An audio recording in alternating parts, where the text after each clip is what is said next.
बहुत वक्त पहले एक खूबसूरत गांव था जिसका नाम शांति नगर था। लेकिन गांव के एक कोने में मौजूद एक प्रासरार झील ने लोगों के दिलों में खौफ का साया डाल रखा था। लोग कहते थे कि जो भी उस झील में तैरने जाता कभी वापस नहीं आता। गांव के बुजुर्गों का मानना था कि झील के अंदर कुछ तो है जो झील में आने वालों को शिकार करता है। एक दिन गांव का किसान रामो अपनी धोती बांधे झील के पास जाने की तैयारी कर रहा था।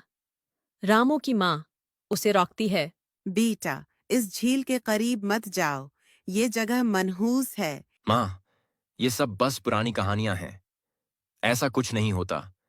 मैंने अपने दोस्तों से वादा किया है और मैं कल झील में तैरने जा रहा हूं। कुछ भी नहीं होगा। मैंने खुद अपने आंखों से देखा है कि कितने लोग यहाँ से कभी वापस नहीं लौटे।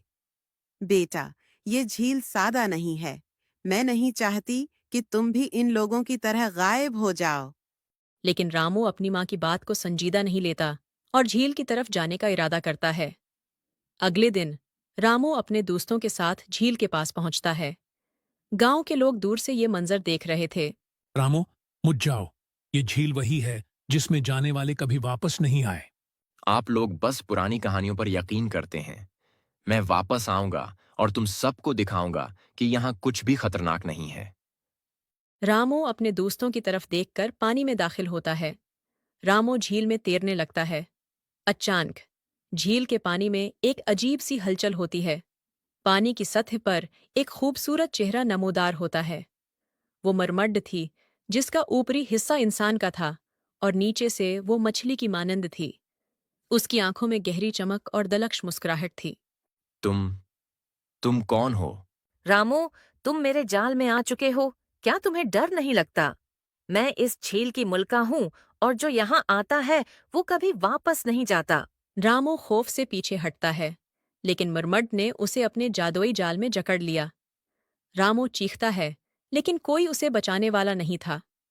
रामू के दोस्तों ने जब देखा कि वो गायब हो गया है, तो वो खौफजदा होकर गांव वापस भागे और गांव वालों को बताया। गांव के लोग गुस्से और खौफ में थे। सबको मालूम था कि मरमड ने एक और जान ले ली है। रामो की माँ जार कतार रोती हुई झील की तरफ भागी। गांव के लोगों ने फैसला किया कि अब उस मरमड को खत्म करना जरूरी है। गांव के बहादुर जवान और बूढ़े सब जमा हुए और झील के पास पहुंचे। अब बहुत हो चुका। हमें उस मरम्मत को खत्म करना होगा।